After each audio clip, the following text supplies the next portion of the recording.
কিন্তু ধন্যবাদ দিতে হবে প্রশাসনের ভাইদেরকে, যারা ন্যায় নিরপেক্ষ নির্ভরযোগ্য একটি বিচার ফয়সালা করেছেন, যে কাউকে অন্তত র্যাপিড অ্যাকশন ব্যাটালিয়নের একটি ভালো গুণ রয়েছে, কাউকে বিনা বিচারে নির্দোষে তারা শাস্তি দেয় না। এটাকে গবেষণা করে তারা যে অভিযোগগুলো দিয়েছে, আমি প্রত্যেকটা অভিযোগের যৌক্তিক খণ্ডন করেছি।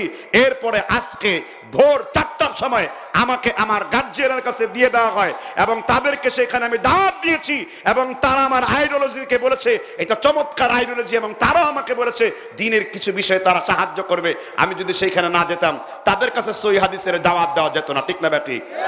এই জন্য আল্লাহু মুবদিহি মা কুনতুম তাকতুমুন, তোমরা যে অপরাধ করেছো আমার আল্লাহ তা প্রকাশ করে দিয়েছে, ঠিক না ব্যাটি?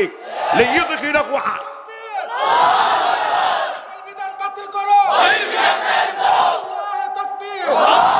আমাদের বিরুদ্ধে এই নিপীড়ন হামলা মামলা পুরাতন নয়। আসাদুল্লাহ গালিবকে অনেকগুলো 3টি বছর কারানির্বাসনে রেখেছিল। আজকে তার সালাতুর রাসূল বইটি শুধু একটি ভাষায় নয়, এই পৃথিবীর 8টি ভাষায় অনুদিত হয়ে বিশ্বে সমাদৃত হয়ে গেছে। শুধু এই নিপীড়নটা আজকে নতুন নয়। ইমাম তাইমিয়াকে কারারুদ্ধ করে তার লজ্জাস্থান কেটে লবণ ভরে দিয়েছিল। এই নিপীড়ন নতুন নয়, এটা অনেক পুরাতন নিপীড়ন, ঠিক না বেঠিক? শিয়াদের বিরুদ্ধে আকীদাগত প্রতিবাদ করায় আমাদের আহলে হাদিস আলেম আল্লামা ইহসান এলাহি জহিরকে পাখির মতো গুলি খেয়ে মরে যেতে হয়। আহমেদ ইবনে হাম্বলকে নির্যাতনের সম্মুখীন হতে হয়। কিন্তু দুষ্টা কিন্তু আমাদের প্রশাসনিক নয়।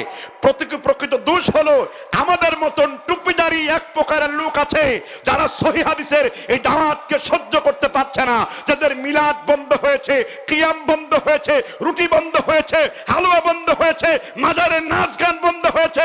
এরাই তখন জেলিহান শিখের মতো আমাদের বিরুদ্ধে পেছনে লেগেছে, আমাদেরকে গুপ্ত হত্যা করছে, আমাদের রাস্তার মধ্যে আমাদের আলেমদেরকে বেইজ্জতি করছে। তোমরা কি মনে করেছো এক একজন আব্দুর রাজ্জাককে মেরে তার রক্ত থেকে তোমরা সেখান থেকে তোমরা নিজেদের স্বার্থ হাসিলের জন্য তোমরা তোমাদের কায়েমি স্বার্থ হাসিল করতে পারবে? এক একজন সাইফিকে বন্দি করে তোমরা কি মনে করেছো মিথ্যা তথ্য দিয়ে যে হকের এই পথকে রোধ করতে পারবে? বাংলাদেশের মানুষ এখন আর বোকা না। পৃথিবী একটা গ্লোবালাইজেশনের মধ্যে চলে এসেছে। এখন মানুষ যা পড়বে সবকিছু বাংলায় আছে, যা চাইবে সবকিছু হাতের নাগালে আছে। সুতরাং পীরপন্থীদের এই ব্যবসা চিরতরে বন্ধ করে দেওয়া হয়েছে। জাকির নায়েক থেকে শুরু করে আমাদের সহিহ আকীদার সমস্ত আলেমী তাদের মূল টার্গেটের বিষয়বস্তু, ঠিক কিনা বেঠিক? যেহেতু আমাদের আব্দুর রাজ্জাক বিন ইউসুফ সরাসরি খুলে কথা বলেন, আমি একটু সরাসরি খুলে কথা বলি, আমরা একটু নাঙ্গা কথাবার্তা বলি। এই জন্য আমরা এক শ্রেণীর লোকদের চক্ষুশূল হয়ে গেছি।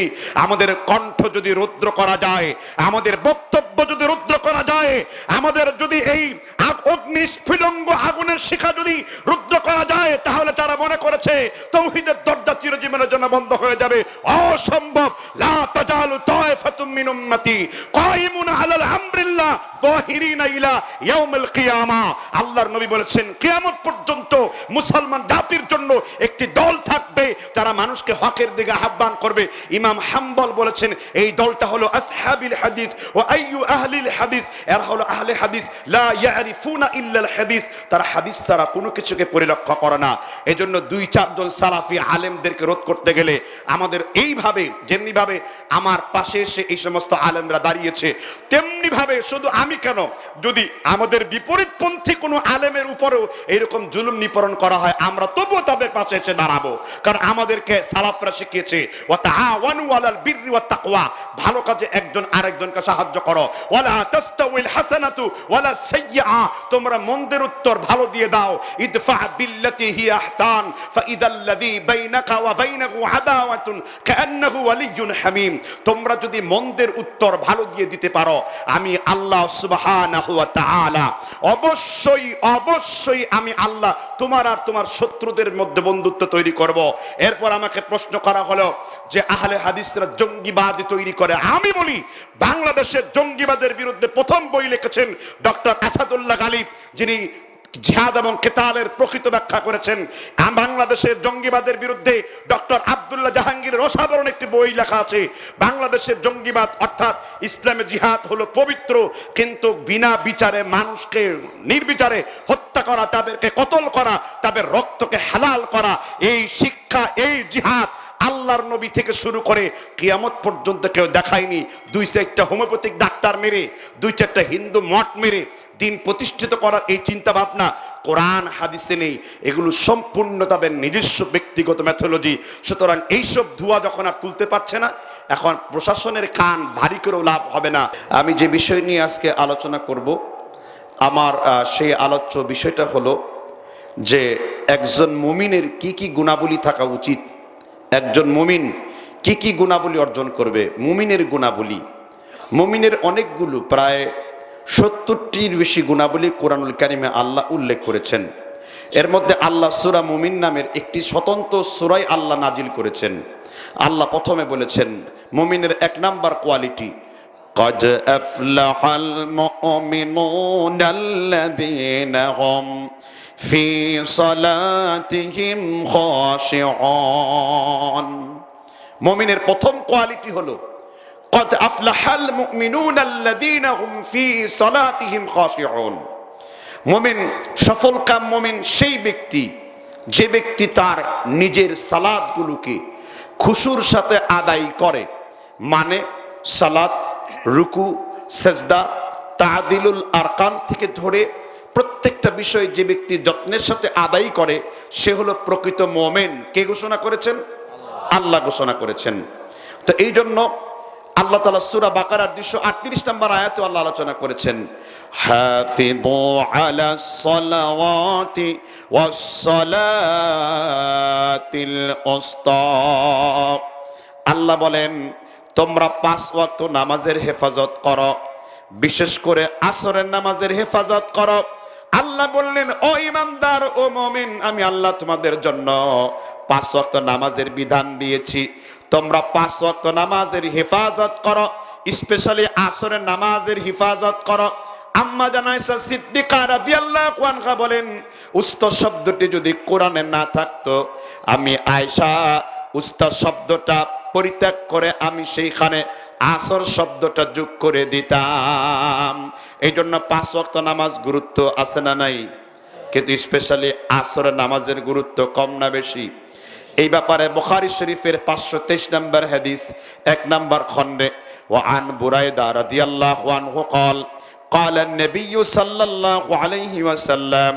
বুরাইদা রাদিয়াল্লাহু তাআলা আনহু বলেছেন বিশ্বনবী মুহাম্মদ রাসূলুল্লাহ বলেছেন, মান তারাকাস সালাতিল আসর ফাকাদ হাবিতা আমালুহু। যে ব্যক্তি ইচ্ছাকৃতভাবে মান তারাকাস সালাতিল আসর, বিশ্বনবী মুহাম্মদ সাল্লাল্লাহু আলাইহি ওয়াসাল্লাম বলেন যে ব্যক্তি শুধুমাত্র আসরের নামাজকে, আসরের সালাতকে পরিত্যাগ করবে, আল্লাহর নবী মুহাম্মদ রাসূলুল্লাহ বলেছেন ফাকাদ হাবিতা আমালুহু, এই গোলাম যেন তার জীবনের যত নেকামল করেছে সব নেকামলকে আসরের নামাজ ছেড়ে দেওয়ার কারণে আমার আল্লাহ তার ইবাদতগুলো বাতিল করে দেন। কোন নামাজ? জোরে বলেন কোন নামাজ? সেই আসরের নামাজ পরিত্যাগ আছে না নাই? আল্লাহ বললেন গোলাম, সূরা ফুরকান 23 নম্বর আয়াত, وَقَدِمْنَا مَا عَمِلُوا مِنْ عَمَلٍ فَجَعَلْنَاهُ هَبَاءً مَنْثُورًا। আল্লাহ প্রত্যেকটা আদম সন্তানের নেক আমলের দিকে আমার আল্লাহ গভীর দৃষ্টি দেন।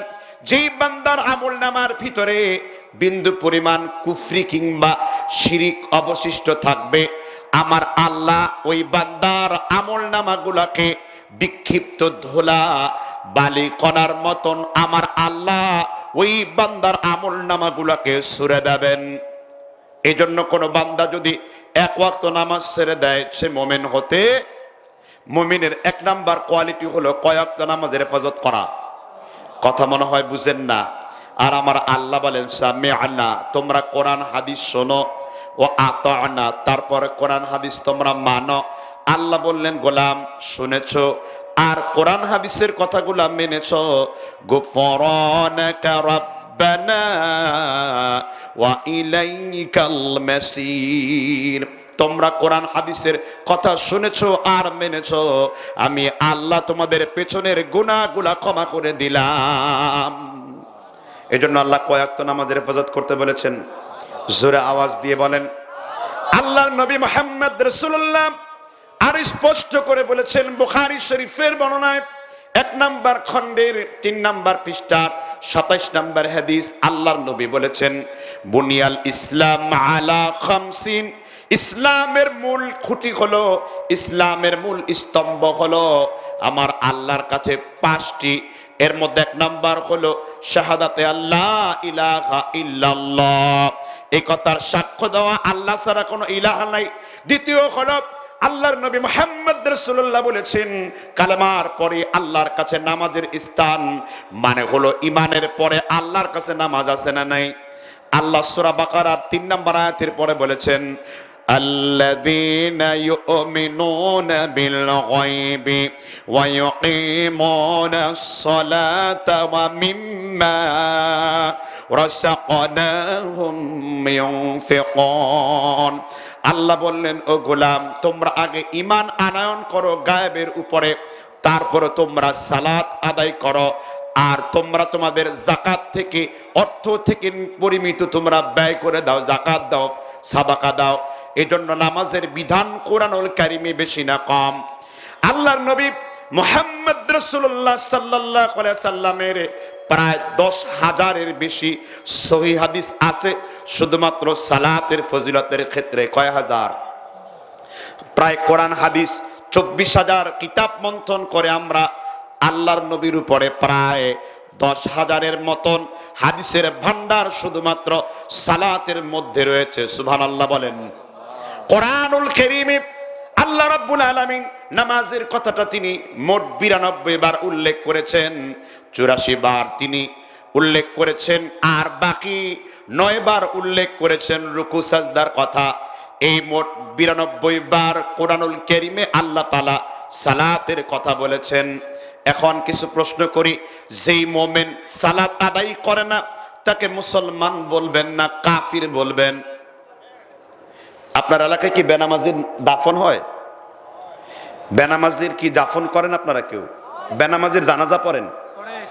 একটা চূড়ান্ত গুরুত্বপূর্ণ ফতোয়া হলো কোরআন এবং হাদিসের দৃষ্টিতে বেনামাজি ফরমালিন ছাড়া টাটকা কাফের। বেনামাজি কি?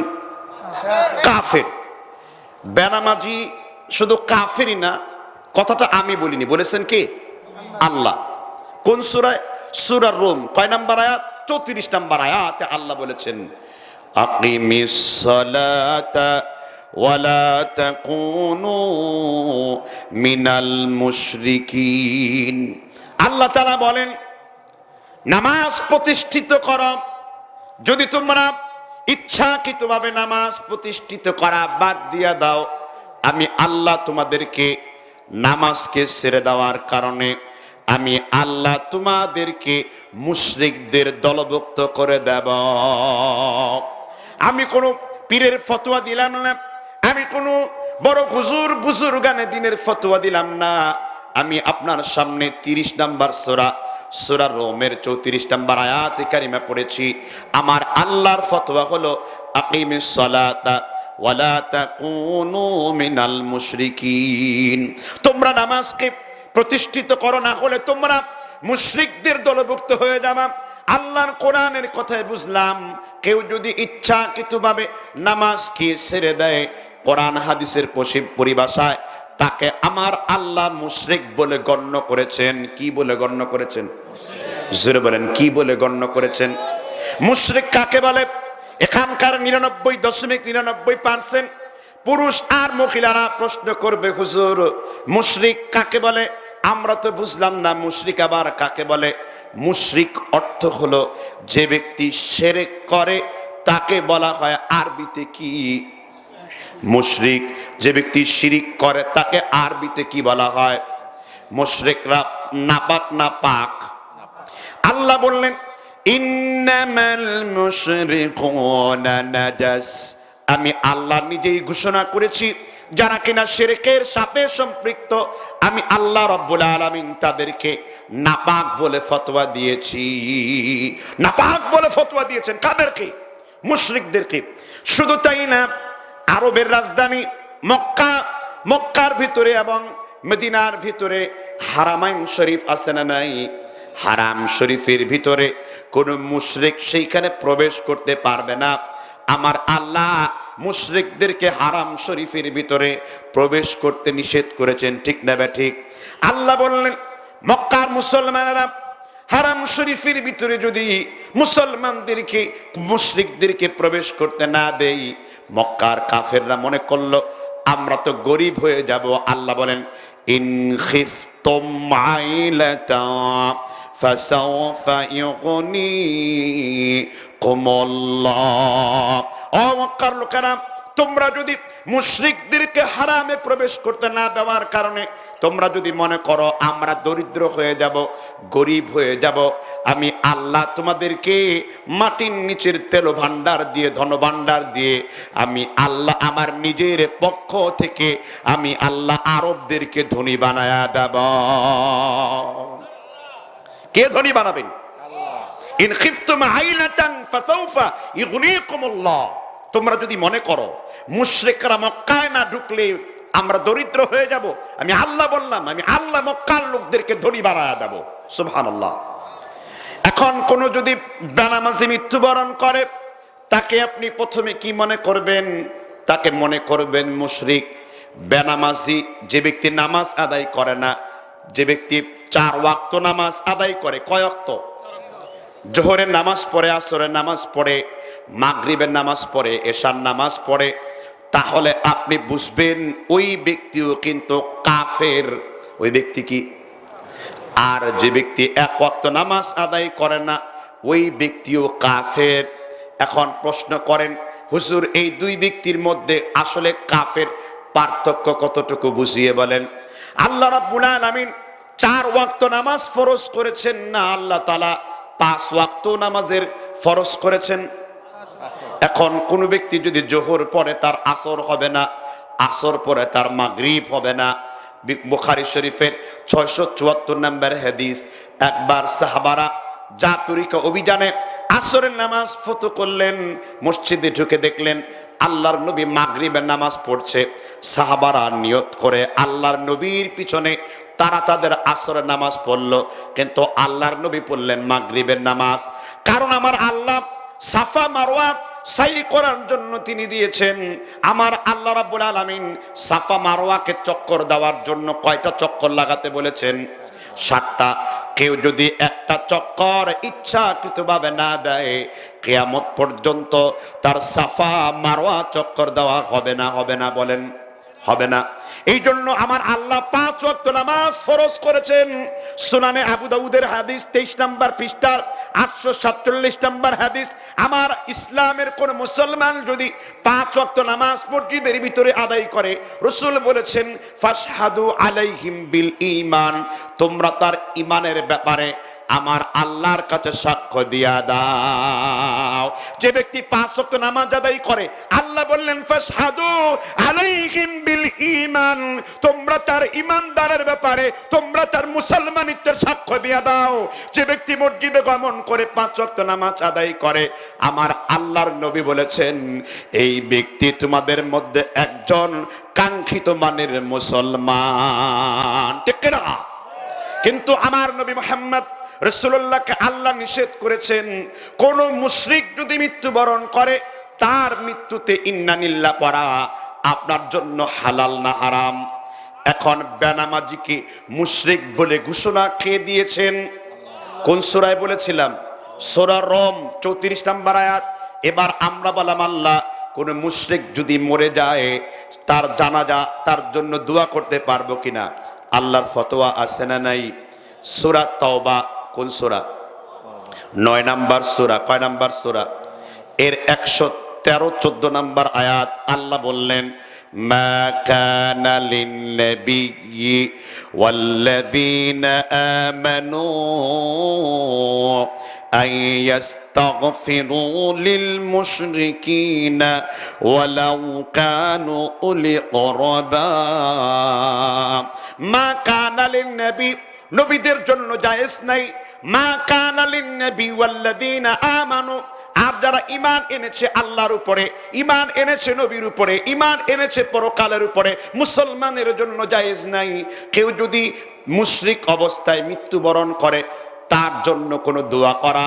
আর আমার দেশে বেনামাজি মরলে মাইক দিয়ে ঘোষণা করা হয় ইন্না লিল্লাহি ওয়া ইন্না ইলাইহি রাজিউন, আছে না নাই? আর আমার আল্লাহর ফতোয়া হলো যদি কোনো ব্যক্তি মুশরিক অবস্থায় মরে যায়, মা কানা লিন নবী ওয়াল্লাযিনা আমানু আন ইস্তাগফিরু লিল মুশরিকিনা ওয়ালাউ কানু উলি কুরবা।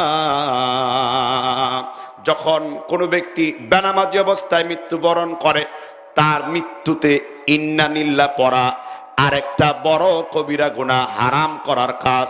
অথচ আমার দেশে বেনামাজির মৃত্যুতে ইন্না লিল্লাহ পড়া আছে না নাই? হুজুর কি বলবো? বেনামাজির মৃত্যুতে বলবেন ঈদ মুবারক। কি বলবেন? বেনামাজি যদি মরে যায় বলবেন ঈদ মুবারক। ঈদের চাইতে বেশি আনন্দ, কারণ একটা মুশরিক যখন মৃত্যুবরণ করে আল্লাহর লানত, ফেরেশতার লানত, লানাতুল্লাহি ওয়া মালাইকাতিহি ওয়ান নাসি আজমাইন ওয়ালা আবদুন ওয়ালা সারফুন লা ইকবালাল্লাহ ওয়ালা ইউকাল্লিমুকুমুল্লাহ ইয়াওমাল কিয়ামাতি ওয়ালা ইউযাক্কিহিম। আল্লাহ তাআলা তার সাথে কথা বলবেন না, আল্লাহ তারা পবিত্র করবেন না। কে মারা গেলে? কোন মানুষ যদি মুশরিক অবস্থায় মারা যায়, এই জন্য মরবেন আপনি মুমিন হয়ে, ঠিক না ঠিক?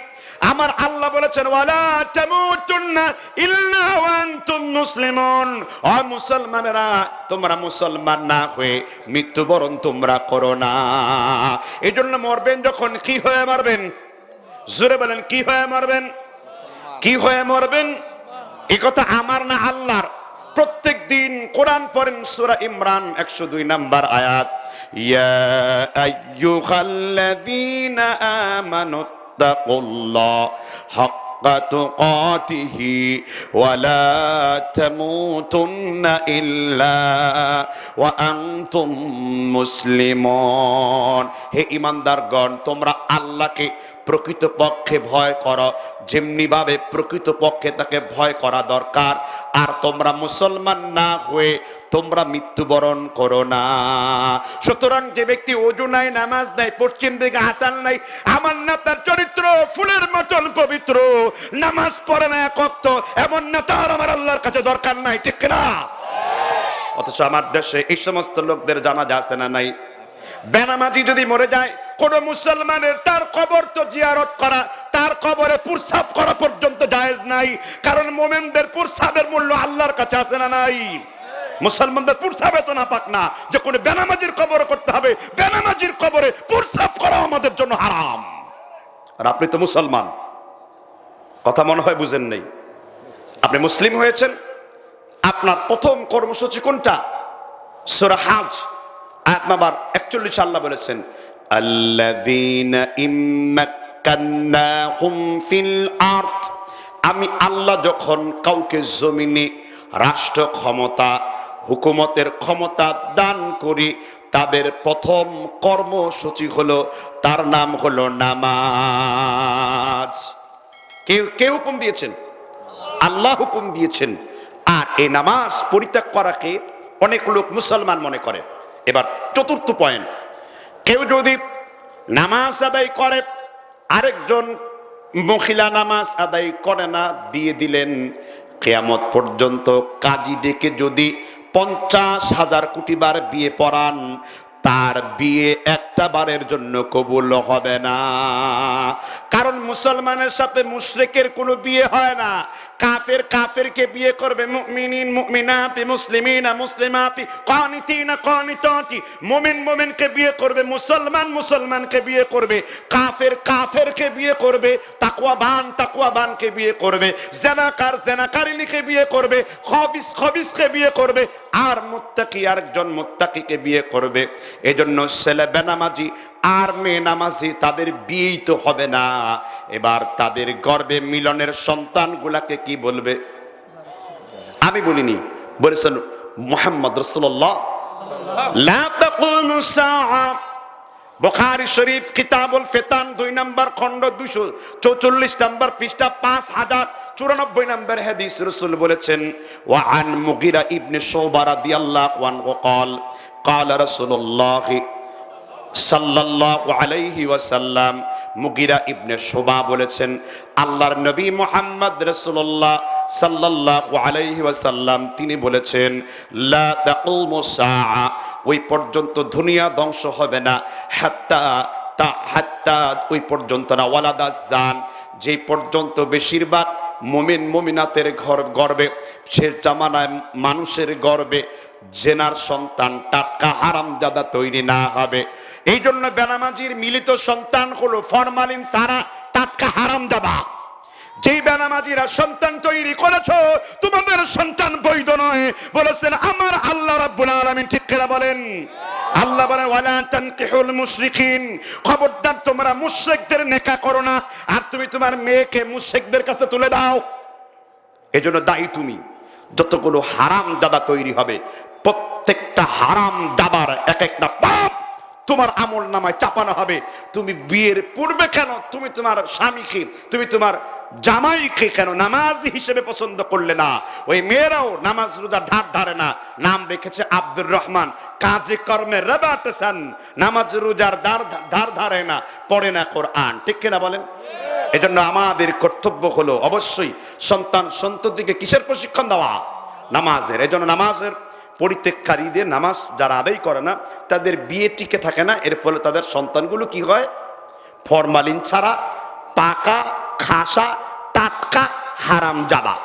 ক্লিয়ার বলেছেন মুহাম্মদ? ক্লিয়ার না আনক্লিয়ার?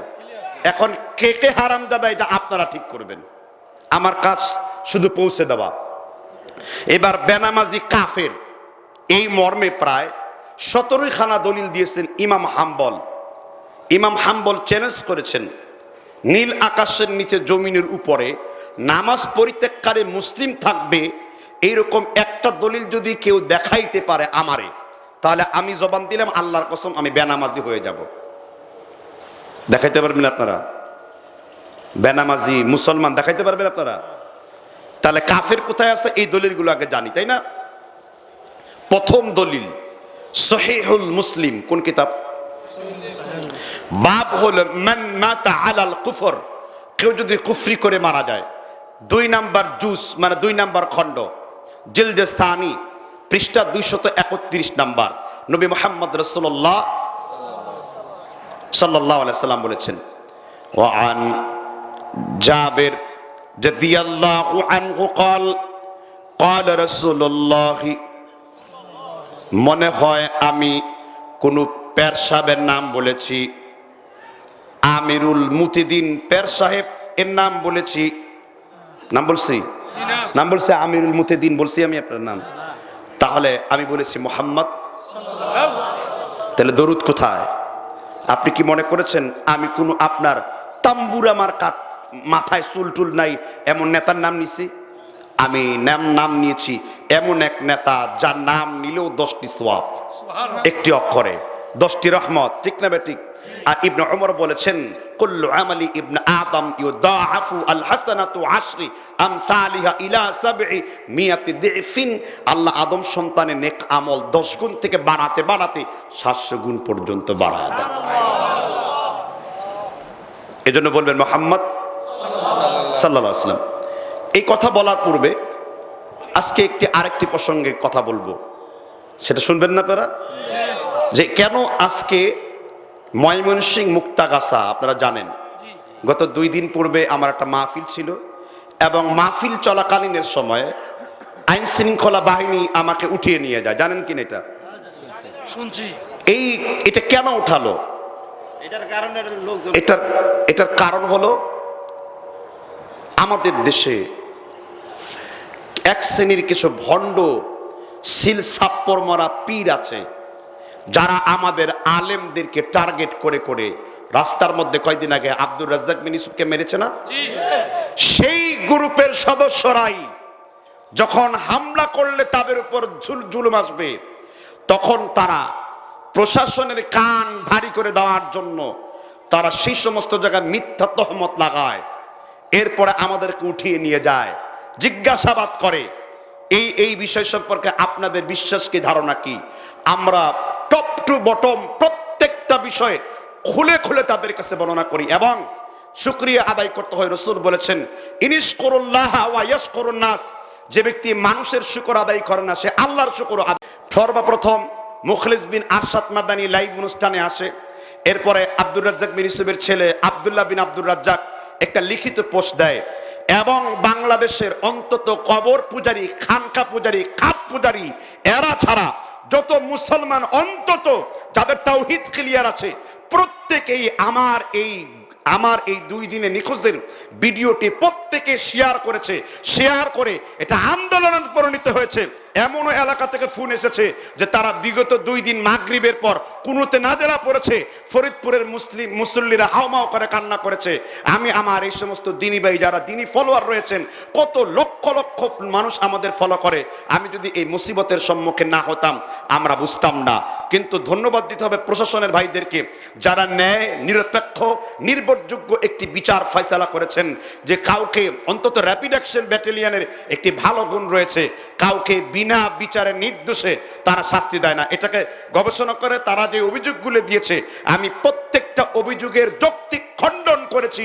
এরপরে আজকে ভোর 4টার সময় আমাকে আমার গার্জিয়ানের কাছে দিয়ে দেওয়া হয় এবং তাদেরকে সেখানে আমি দাওয়াত দিয়েছি এবং তারা আমার আইডিওলজিকে বলেছে এটা চমৎকার আইডিওলজি এবং তারাও আমাকে বলেছে দিনের কিছু বিষয়ে তারা সাহায্য করবে। আমি যদি সেইখানে না যেতাম তাদের কাছে সহিহ হাদিসের দাওয়াত দেওয়া যেত না, ঠিক না ব্যাটি? এই জন্য আল্লাহু মুবদিহি মা কুনতুম তাকতুমুন, তোমরা যে অপরাধ করেছো আমার আল্লাহ তা প্রকাশ করে দিয়েছে, ঠিক না ব্যাটি? লিইয়ুদখিলাকু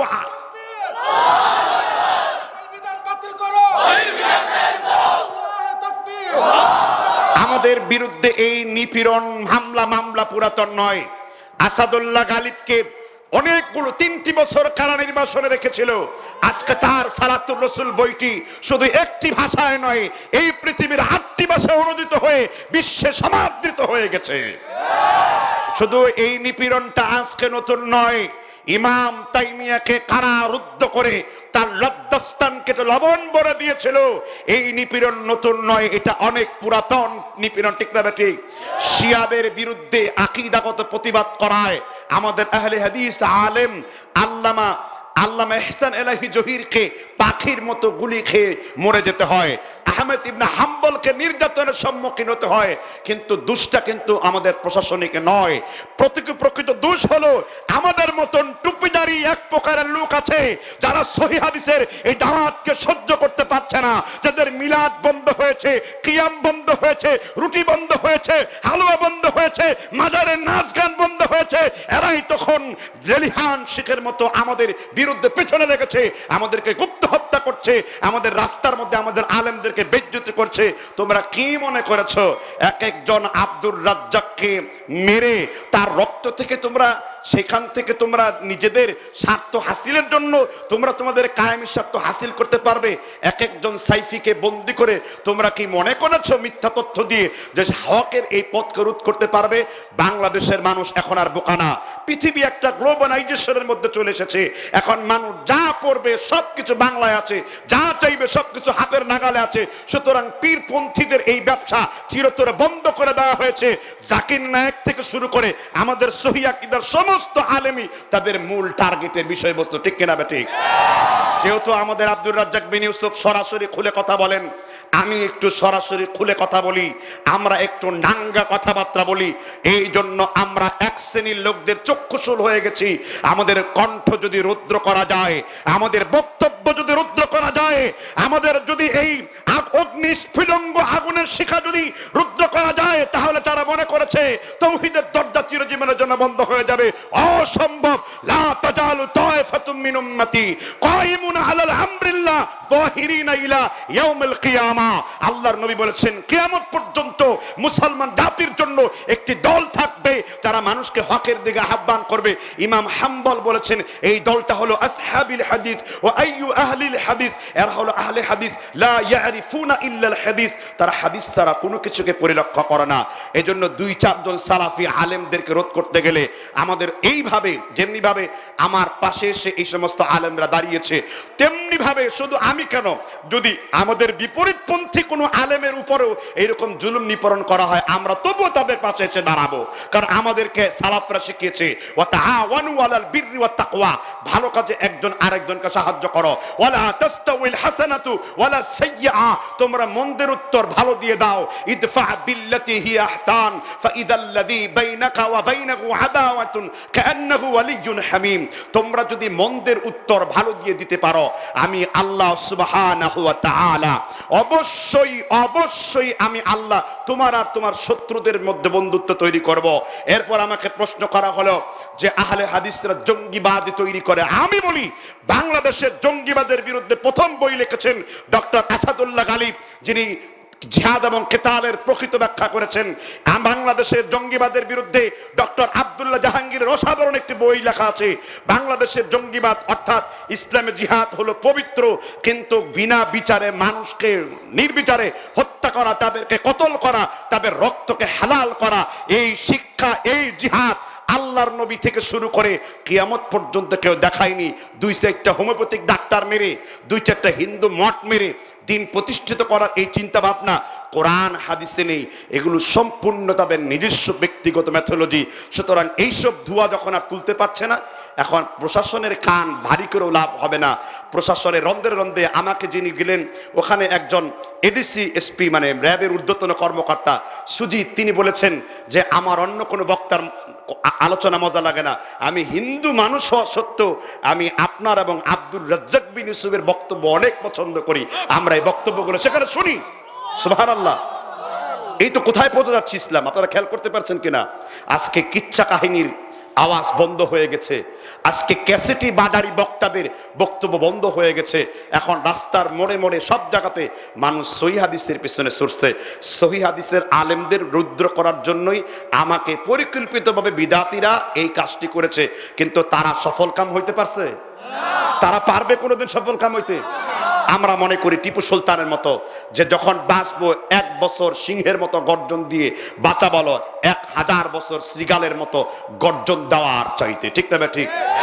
এইটাই ছিল ইতিবৃত্ত। আর এটা নিয়ে আমার ওই সমস্ত ভাইদেরকে আবারও তাদের প্রশংসা না, তাদের অভিনন্দন না দিয়ে পারছি না, যারা প্রত্যেকটা ভাই যারা ফেসবুক চালায়, যারা সহিহ আকীদা বুঝে, প্রত্যেকেই আমাদের এই পোস্টে শেয়ার করাতে, এবং বাংলাদেশের প্রায় 6 থেকে 10টি এবং অনেকগুলো 4 থেকে 5টি বেসরকারি টিভি চ্যানেলে এবং অনেকগুলো প্রায় 50টির বেশি ইউটিউব চ্যানেলে এই ভিডিওগুলো প্রকাশিত হওয়ায় টনক নড়ে গেছে এবং তারা বুঝে গেছে সহিহ আকীদার আলেমদের ভিত্তিমূলটা বাংলাদেশে তারা রিফিউজির মতো নয়, যে রিফিউজির মতো আচরণ করবে। আমাদের সংখ্যাও কম নয়, আমরা সংখ্যা এখন 3 থেকে 4 কোটি। আমরা যদি ঐক্যবদ্ধ হয়ে যাই, বাংলাদেশের কোন সহিহ হাদিসের আলেমদের উপর অত্যাচার কেউ করতে পারবে না, ঠিক না? ঠিক। এই জন্য কোরআনের আলো, সহিহ হাদিসের আলো, এর জন্য 3টি কর্মসূচি আমাদের পালন করতে হবে। নাম্বার 1, চরমপন্থী মতবাদের উপর আমাদের লেখাপড়া করতে হবে এবং আমাদেরকে উত্তম আদর্শপন্থী যুগ উত্তীর্ণ ভাষায় দাওয়াত শিখাতে হবে যুবকদেরকে। নাম্বার 2, আমাদের নিজেদের মধ্যে ভাতৃঘাতী সংঘাত বন্ধ করতে হবে। দল হোক যার যার, সালাফি মানহাজটা সবার, এটা আমাদের স্লোগান হওয়া উচিত, ঠিক না? ঠিক। আমি কোন দলের ব্যানারে কাজ করি না দেখে আমার পিছনে দাঁড়ানো যাবে না, এই সংকীর্ণতা দূর করতে হবে। আমার মানহাজ যদি আহলে হাদিসের হয়ে থাকে, আমি আপনার দ্বীনি ভাই আব্দুল্লাহ ইবনে মাসউদ ফতোয়া দিয়েছেন, আল জামাআ মা ওয়াফাকাল হক ইন কুনতা ওয়াহদাক। পৃথিবীর যে কোনো জায়গায় যদি তোমার কোনো ভাই সহিহ হাদিসের উপর আমল করে, সহিহ ঈমানের উপর কায়েম থাকে, এই ব্যক্তিটা তোমার দ্বীনি ভাই। আমরা দলকে সংগঠিত করার জন্য, দলকে ভারী করার জন্য সুবিন্যস্ত আহলে হাদিস আন্দোলন হতে পারে, জমিয়তে আহলে হাদিস হতে পারে, আহলে হাদিস জামাত হতে পারে। আমাদের সিলেবাস এক একটা স্কুলে 10টা স্কুলে 10 রকম হতে পারে, কিন্তু সিলেবাসের মূল বিষয়বস্তু কিন্তু একই আছে। আমাদের আকীদা মানহাজ কিন্তু আলাদা হয়ে যায়নি। আমাদের নেতৃত্ব ভিন্ন হতে পারে, কিন্তু আমাদের মানহাজ সবারই কি এক আছে।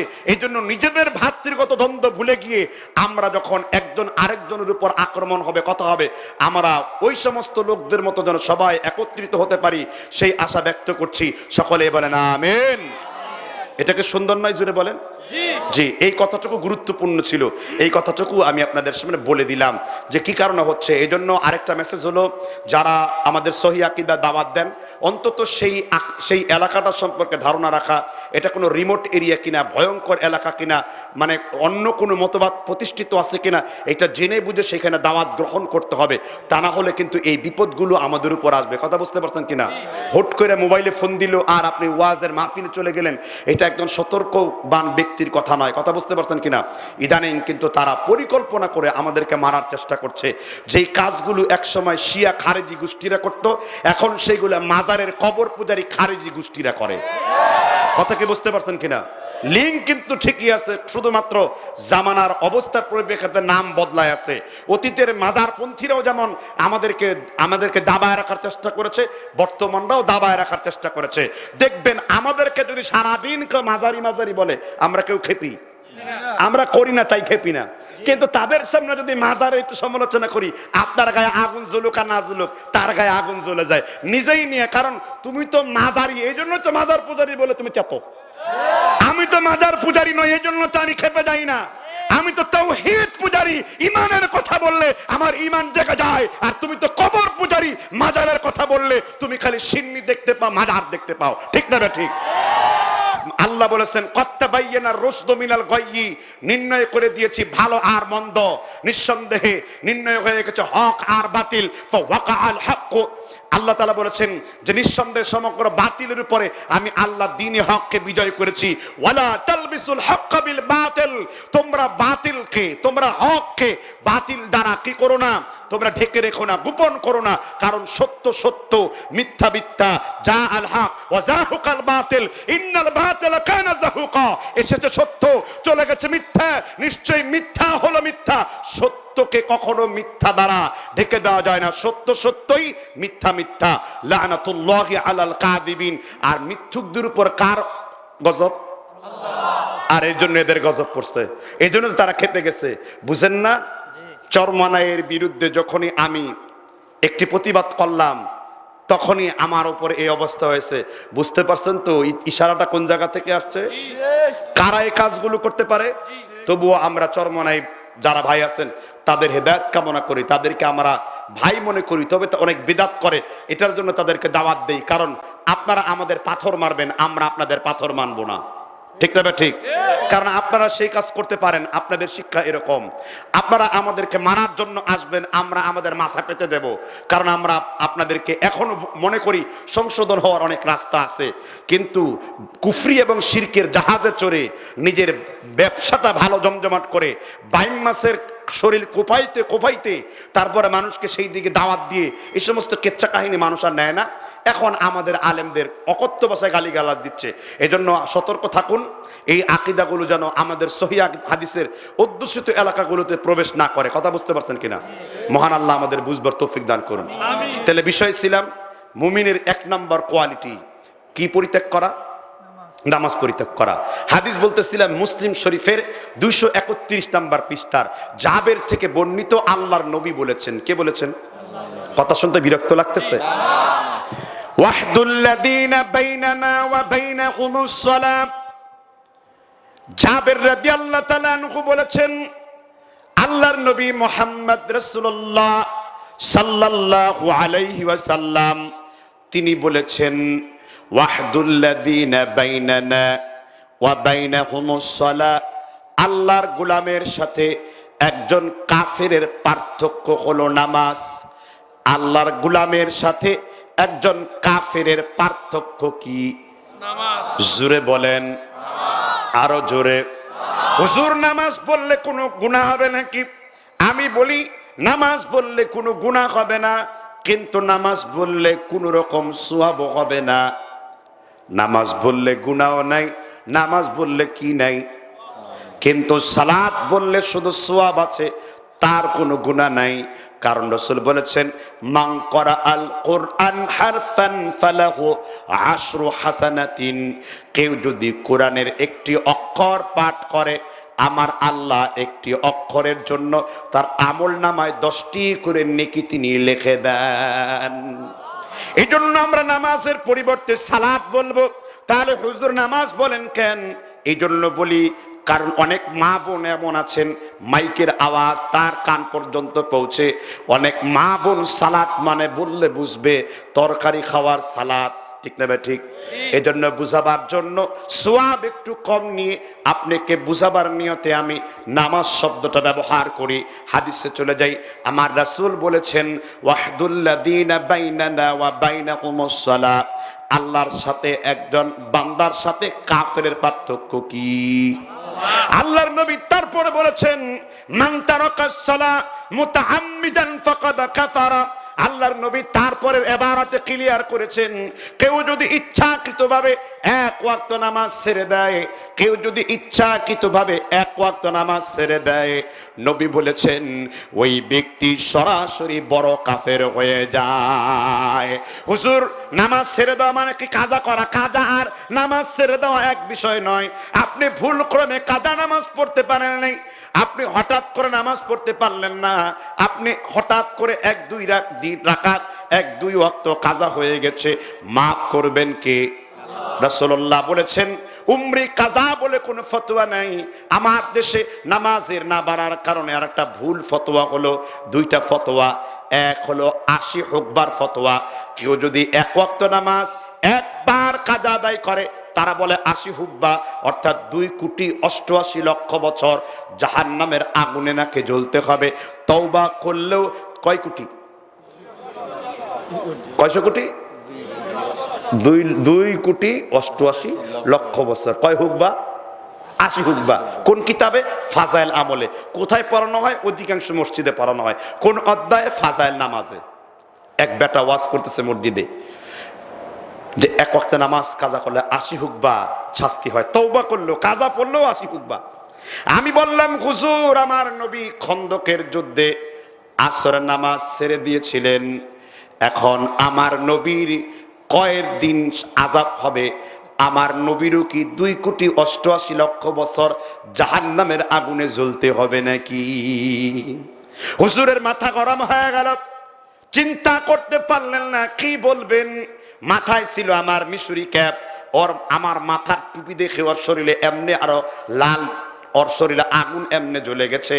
কারণ ওই বেটা জানে আল্লাহর নবীর নামে এমন কথা আমার ইসলামে নাই।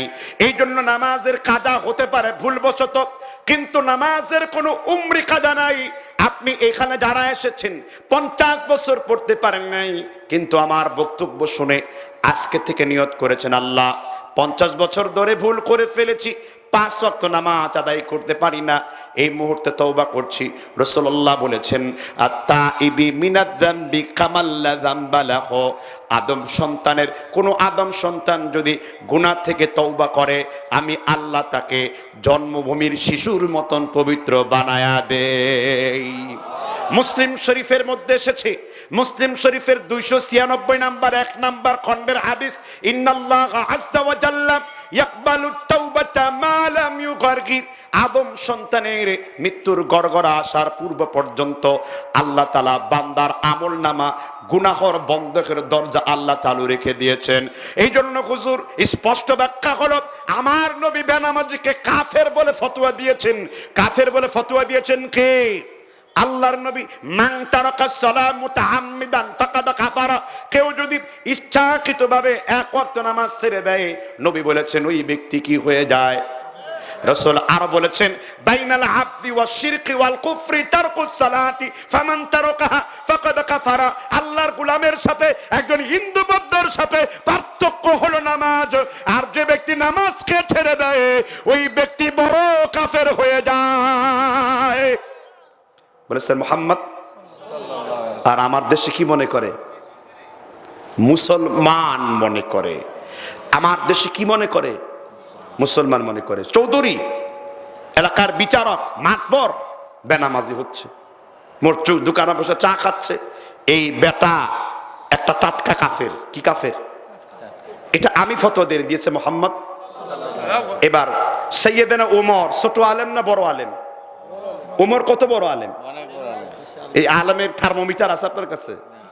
রাসূল সাল্লাল্লাহু আলাইহি ওয়াসাল্লাম ঈদের দিন ছোট একটি বাচ্চা গান বাজাইতেছিলেন। দফ বুঝেন নাই? তাম্বুরা চিনেন? তাম্বুরা তাম্বুরা চিনেন না? ওই যে মানে ঢোল তবলা আছে না, তবলা, তবলা দেখছেন না? এটা বোঝার জন্য দেখবেন যাদের মাথার চুল নাই, চুল আর তবলা প্রায় প্রায় কাছাকাছি, ওরে তবলার মতোই, তাই না? তো এই বুদ্ধিজীবীদের দেখবেন তবলার মতো, মানে এত বুদ্ধি হয়েছে ইসলাম বিরোধী করতে করতে, চুল টুল আর একটাও নাই, সারাদিন ইসলামে বসে। যেগুলো যত বেশি নাস্তিক তত বেশি বুদ্ধিজীবী, তার মাথার চুল নাই, শকুনের চুল উঠায় ফেলেছে, আর নাহলে বুদ্ধির জ্বালা সাদা পাটের দড়ি হয়ে গেছে, ঠিক না? যে বুদ্ধিজীবীদের চুলের কালার দেখবেন সাদা পাটের দড়ি। কথা বুঝতে পারছেন কিনা? এগুলোর নাম বলা যাবে না, নাম বললে আবার যেতে হবে বিভিন্ন জায়গাতে, তাই না? নাম বলার আর দরকার নেই, আপনারা বুদ্ধিজীবীদের চিনে নেবেন। তো এই যে বেটা জ্ঞান পাপীরা বসে বসে এইসব মিথ্যাচার করে, নবী মুহাম্মদ রাসূলুল্লাহ সাল্লাল্লাহু আলাইহি ওয়াসাল্লাম এর সাহাবী ওমরের সামনে যখন গান বাজাইলেন, আবু বকরও বসা, রসুলও বসা, আবু বকর আসছেন, মহিলাটা দব বাজানো বন্ধ করেন নাই। যখন ওমর ঘরে প্রবেশ করেছে, দব বাজানো বন্ধ করে দিয়েছে। রসুল বলছেন যে ওমর, তুমি এত নিয়ামত প্রাপ্ত, আসাদুহুম ফি আমরিল্লাহি ওমর, আমার উম্মতের সব থেকে কঠিন সাহাবা ওমর তুমি। তুমি যখন আমার ঘরে প্রবেশ করেছো, আমি রাআইতুন নবী সাল্লাল্লাহু আলাইহি ওয়াসাল্লাম, আমি রসুল দেখেছি যে শয়তান গাছের মগ ডালের উঁচুই ছিল, ওই উঁচু থেকেও ভেঙেছে, শয়তান রাস্তার কোণার মধ্যে ছিল, তোমার দেখে শয়তান রাস্তার কোণা থেকেও ভেঙে গেছে। এই জন্য আমার নবী তিনবার বলেছেন, আমার পরে কেউ যদি নবী হতো সে হতো ওমর।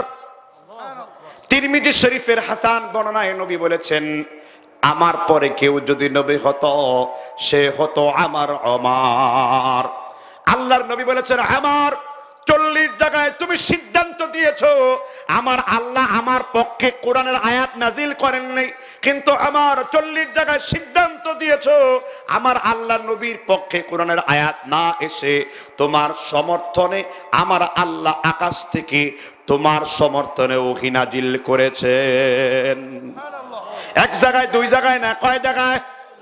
সেই ওমর রাদিয়াল্লাহু তাআলা তার জীবনের সবথেকে বড় একটা কাজ ছিল, যে ব্যক্তি নামাজের রুকু সিজদা ঠিক করতে পারত, ওমর রাদিয়াল্লাহু তাআলা তাকে বড় বড় দায়িত্ব দিয়ে দিতেন। কি দায়িত্ব দিতেন?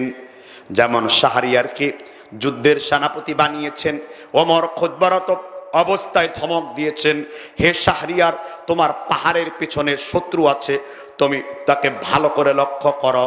ওমর খুতবা দিয়েছেন 71 মাইল দূরে, আর শাহরিয়ার এখান থেকে 71 মাইল দূরে ওমরের কণ্ঠ শুনেছে। ওমর বলেছেন, শাহরিয়ার তুমি তোমার পেছনে তাকাও, দেখবা শত্রু লুকিয়ে আছে। ওমর তখন খুতবারত অবস্থায়, আমার আল্লাহ মাইক এবং তার প্যান্ডেল ছাড়া 70 মাইল দূরে ওমরের কণ্ঠ পৌঁছে দিয়েছেন। তিনি কে? ওমর রাদিয়াল্লাহু তাআলা। সিফাতু সালাতুন নবী, নাসিরউদ্দিন আলবানী 4th খণ্ড 130 নম্বর পৃষ্ঠায় ওমর রাদিয়াল্লাহু তাআলা নামাজের কেমন পাবন্দী ছিলেন। শীতের কনকনে রাত্রিতে মুয়াজ্জিনের আজান দেরি হয়ে গেছে, আজানের শব্দ ওমরের কানে পৌঁছে গেছে, ওমর একটু দেরি করে বিলম্ব করে উঠেছেন, ওমর কম্বল নিয়ে দৌড় শুরু করেছে। সাহাবারা বললেন, পাগল হয়ে গেলেন নাকি ওমর? ওমর বলেছেন, আমার নবী মুহাম্মদ রাসূলুল্লাহকে বলতে শুনেছি, আহসানুল উযু ওয়া সুম্মাতাল মাসাজিদ ফাহুয়া সায়রুল্লাহ কাফফারাতি ফিল কাফফারাতি। কেউ যদি শীতের রাত্রিতে উত্তম রূপে ওযু করে মসজিদে গমন করে, আমার আল্লাহ তার প্রত্যেকটা কদমে কদমে তার গুনাহকে মুছে দেন এবং প্রত্যেকটা কদমে কদমে সদকা করার সওয়াব লিখে দেন, এবং আমার আল্লাহ ওই গোলামের সাথে সরাসরি সাক্ষাৎ করবেন। ওমর রাদিয়াল্লাহু তাআলা লাফায় পড়লেন পানিতে, যেহেতু আমার নফস, আমার কলব আযান দেওয়ার সাথে সাথে ঘুম থেকে জেগে উঠে নাই, ওযু করার পরিবর্তে শীতের রাত্রিতে কম্বল সহ গোসল করে আমি আমার নফসকে শায়েস্তা করলাম। এই ছিল আমার বিশ্বনবীর সাহাবী ওমর ফারুক রাদিয়াল্লাহু তাআলা আনহুর কথা। ওমর যেই দিন মাগরিবে নামাজ পড়ান, মুগীরা ইবনে শুবার সাথে একটি বিচার কার্য নিয়ে একজনকে তিনি হত্যা করেছিলেন, মানে ন্যায় বিচার করেছেন। নামাজের সেজদারত অবস্থায় ওমর যখন শুয়ে পড়েছে, সেজদায় পড়েছে, বর্ষা দিয়ে ওমরকে ক্ষতবিক্ষত করে দিয়েছে। রক্তমাখা শরীর নিয়ে ওমর নামাজ শেষ করতে করতে বেহুশ হয়ে পড়েছেন। জ্ঞান ফিরার পরে সাহাবাগণকে তিনি জিজ্ঞাসা করেছেন, ওমর রাদিয়াল্লাহু তাআলা ওর বর্ষা থেকে কলিজা ঝুলে আছে, রক্তগুলো ফোয়ারার মতন গড়ে বেয়ে বেয়ে পড়ছে। ওমর রাদিয়াল্লাহু তাআলা আনহু সাহাবীদেরকে বলেছেন, শরীরের কথা জিজ্ঞাসা করেন নাই, কলিজা মাখা বর্ষার কথা জিজ্ঞাসা করেন নাই। ওমর বলেছেন, আমার পিছনে তোমরা যে মাগরিবের নামাজ পড়ছিলে, তোমরা কি মাগরিবের নামাজটা উত্তম রূপে আদায় করেছো নাকি? আমার নবী মুহাম্মদ রাসূলুল্লাহ বলেছেন, লা হাদ ফিল ইসলামি লিমান তারকুস সালাতি। আমি আমার নবীকে বলতে শুনেছি, যে ব্যক্তি নামাজের মধ্যে থাকে না, ইসলামের ভিতরে ওই ব্যক্তির বিন্দু পরিমাণ কোনো অংশ নাই। লা হাদ ফিল ইসলামি লিমান তারকুস সালাতি। যে ব্যক্তির নামাজ নাই, নামাজে তার কোনো অংশ নাই, সেই তার সাথে ইসলামে কোনো অংশ। এবার বিশ্বনবীর শ্রেষ্ঠ জামতাদের একজন সর্বশেষ খলিফা, তার নাম কি? আলী রাদিয়াল্লাহু তাআলা আনহুর ফতোয়া ছোট না বড়? হুজুর কোন কিতাবে? সুনানে বাহাকি 2527 ওমরের হাদিসটা ছিল, 2528 ইবনে মাসউদের হাদিস, 2529 এই হাদিসটি বর্ণনা করেছেন আলী রাদিয়াল্লাহু তাআলা আনহু। বললেন, মাল্লাম ইউসাল্লি ফাহুয়া কাফের। কেউ যদি এক ওয়াক্ত নামাজ ছেড়ে দেয়, ওই ব্যক্তি কাফের হয়ে যায়। ও মুসলমান জাতি, নামাজের কি মর্তবা বুঝবা কেমনে? ফজরের নামাজ পড়তে যান কিনা জুড়ে বলেন। আম্মা জান আয়েশা রাদিয়াল্লাহু আনহা বললেন, ওয়া আন্নাল মুওয়াহাদা, আমার আল্লাহর কাছে ফজরের সুন্নতের চাইতে অন্য কোনো কিছুর দাম নাই। আমার আল্লাহ রাব্বুল আলামিন কিয়ামতের দিন ফজরের সুন্নতকে এক পাল্লায় করবেন, দুনিয়ার যা কিছু আছে আমার আল্লাহ এক পাল্লায় করবেন। মালাকুম ফিদ দুনিয়া ওয়াল আখিরা, দুনিয়া এবং এই দুনিয়ার ভিতরে যা কিছু আছে ফজরের নামাজের 2 রাকাত সুন্নতের সমান হবে না। আমেরিকার অর্থ, ইংল্যান্ডের অর্থ, বাংলাদেশের অর্থনীতি, তাম পৃথিবীর 7 টাকা একত্রিত করলো ফজরের নামাজের 2 রাকাত সুন্নতের মতন সওয়াব তুমি কোনোদিন পাবা না। সুবহানাল্লাহ। আবার অনেক যুবক, অনেক যুবতী এখানে আছে, fair and lovely, black and ugly, আছে না নাই? রাসূল বলেছেন, তিবুর রিজালি দহারারিহু তিবুন নিসাই ওয়া খাফিয়া লাউনুহু। পুরুষের সৌন্দর্য হলো সুগন্ধির ভিতরে, মেয়েদের সৌন্দর্য হলো চামড়ার ভিতরে, চামড়া সৌন্দর্যের ভিতরে। আর আল্লাহর নবী মুমিনদের সৌন্দর্য বর্ণনা করেছেন, একটা গেল পুরুষের সৌন্দর্য, আর একটা গেল নারীর সৌন্দর্য। কিন্তু মুমিনা পুরুষ, মুমিনা নারীর সৌন্দর্য স্নোর মধ্যে না, সুগন্ধির মধ্যে না। আল্লাহর নবী মুহাম্মদ রাসূলুল্লাহ বলেছেন, আল্লাহর কোন গোলাম, আল্লাহর কোন গোলাম নি ফজরের নামাজের অন্ধকারে কেউ যদি নামাজ আদায় করে, ক্বালা বাশশিরুল মাশাইন বিন্নুরি তাম্মাতি ইয়াউমাল কিয়ামাতি। ফজরের নামাজ যেই মহিলারা, যেই পুরুষরা অন্ধকারে আদায় করেছো, আমার আল্লাহ কিয়ামতের দিন তোমাদের ফজরের নামাজের অন্ধকার, এই আলোটা, নূরটা কিয়ামতের দিন তোমাদের আলোতে পরিণত হবে। আমার আল্লাহ সূরা হাদীদ 12 নম্বর আয়াতে বলেছেন, ইয়াউমা তারাল মুমিনিনা ওয়াল মুমিনাতি ইয়াসআ নূরুহুম বাইনা আইদিহিম ওয়া বিআইমানিহিম আবশরা। কিয়ামতের দিন মানুষের নূরগুলা দৌড়াতে শুরু করবে, প্রত্যেকটা নেক আমল এক একটা নূর। সুবহানাল্লাহ। আপনি যতবার জিকির করেছেন ততবার মুখের নূর বেড়ে গেছে, আপনি যতবার দাড়ি রেখেছেন, ইন্নাল হিয়াতুন নূরুন, রাসূল বলেছেন এই দাড়িগুলো তোমার জন্য নূর। যতবার কোরআন তেলাওয়াত করেছেন, কোরআনের প্রত্যেকটা অক্ষর তোমার জন্য নূর। তুমি যতগুলো রোজা রেখেছো তোমার জন্য নূর। কারণ নূর বিদ্যুতের গতিতে দৌড়াবে, কারণ নূর ঘোড়ার গতিতে দৌড়াবে, কারণ নূর মানুষের গতিতে দৌড়াবে, কারণ নূর বাতাসের গতিতে দৌড়াবে।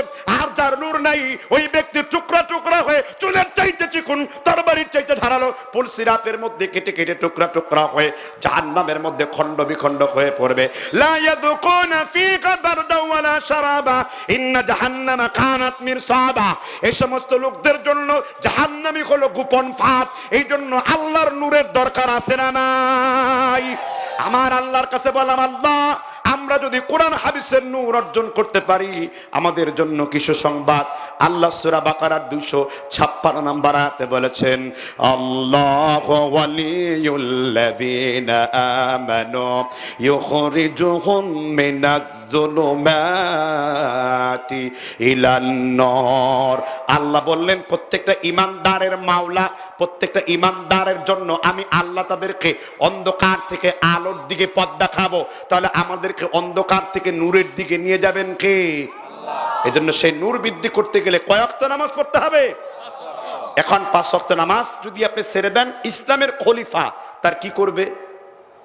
মৃত্যুদণ্ড দেবে। কি দণ্ড দেবে? মৃত্যুদণ্ড দেবে। এখন নামাজ কয় বছর বয়স থেকে? মুরু আওলাদাকুম আবনাউ সাবঈ সিনিন ওয়াদরিবু আলাইহিম 10 সিনিন। 7 বছর হয়েছে, নামাজের তাগিদ দাও। 10 বছর হয়েছে, পিটিয়ে নামাজ আদায় করো। ও মা, কি বেহায়ার মা আর কি বেহায়া মেয়ে, কি বেহায়া বাপ তার বেহায়া ছেলে। ফজর নামাজে বেহায়া মাও ঘুমায়। কাল আকরাবিন, নিজে নামাজ আদায় করো, নিজের আহালদেরকে কু আনফুসাকুম ওয়া আহলিকুম নার, নিজে জাহান্নামের আগুন থেকে বাঁচো, আর তোমার মা বোনদেরকে, তোমার যে আহাল আছে তাদেরকে জাহান্নামের আগুন থেকে বাঁচাও। সূরা তাহরিমের আয়াত নাম্বার 45-এ আল্লাহ আলোচনা করেছেন ঘরের মধ্যে কোনো নামাজ নেই, সেখানে রহমতও নাই। ঠিক না ঠিক? ঘরের মধ্যে নামাজ নাই, আছে কুত্তার ছবি। ঘরের মধ্যে নামাজ নাই, আছে তোর নেতার ছবি, নেত্রীর ছবি, বিভিন্ন রকমের ছবি আছে না নাই? কই হুজুর হঠাৎ করে ওইখানে লাফায় গেলেন কেন? তোমার ঘরে নামাজ নাই, তোমার ঘরে রহমতের ফেরেশতাও নাই। ঠিক না ঠিক? আমার নবী মুহাম্মদ রাসূলুল্লাহ বলেছেন, যেই ঘরের মধ্যে নফল নামাজ আদায় করা হয়, এই ঘরটা রহমতের ঘর, এই ঘরটা কল্যাণের ঘর। মা মিন মুসলিমিন ইয়াবিতু আলা যিকরিন তাহিরান ফায়াতাহারু মিনাল লাইলি ফায়াসআলুল্লাহ খায়রাম মিনাদ দুনিয়া ওয়াল আখিরা ইল্লা আতাহু ওয়া ইয়্যাহু।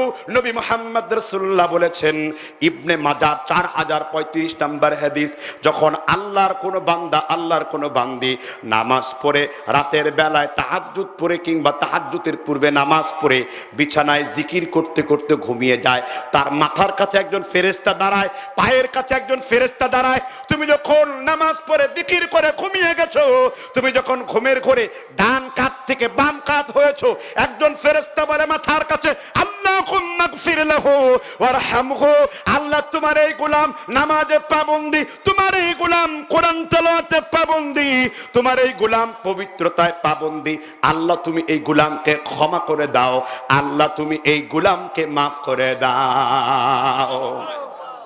কিন্তু সেই আমল কোথায়? বলেছেন মুহাম্মদ। ঘরের মধ্যে ঢুকেছেন মহিলারা, নামাজ পড়তে পারেন না, মুসল্লায় বসে আছেন, মা দামা মুসল্লা ইয়ান্তাজিরুস সালাতি। মসজিদে ঢুকেছেন, নামাজ পড়তে পারেন না, মুসল্লায় বসে আছেন। মুসল্লায় বসে থাকা সময়টুকু আপনার নফল নামাজের সওয়াব বলে আল্লাহ তাআলা গণ্য করে দেবেন। খালি আমরা ওয়াজ শুনি, সুবহানাল্লাহ বলি, আর বাড়িতে চলে যাই, কিন্তু তওবা করা হয় না, এটা শিক্ষা নেওয়া হয় না। তাহলে মুমিনদের 1 নাম্বার কোয়ালিটি ছিল কি? قد أفلح المؤمنون الذين هم في صلاتهم خاشعون। তাহলে কয় ওয়াক্ত নামাজ পড়বেন? 5 ওয়াক্ত। যে ব্যক্তি 4 ওয়াক্ত পড়ে না, নামাজ পড়ে 4 ওয়াক্ত পড়ে, পরিশ্রমী কাফের। যে ব্যক্তি একেবারেই পড়ে না, বিনা পরিশ্রমে কাফের। আর যে নামাজ পড়ে 5 ওয়াক্ত, সে মুসলমান। তার মানে যে 4 ওয়াক্ত পড়ে সে হলো পারিশ্রমিক কাফের। যে ব্যক্তি একেবারেই পড়ে না, সে বিনা পরিশ্রমে কাফের। আর যে ব্যক্তি 5 ওয়াক্ত 17 রাকাত নামাজ পড়ে, সে হলো আল্লাহর নবীর দৃষ্টিতে, আল্লাহর দৃষ্টিতে সে কি? মুসলিম। সে কি? মুসলিম।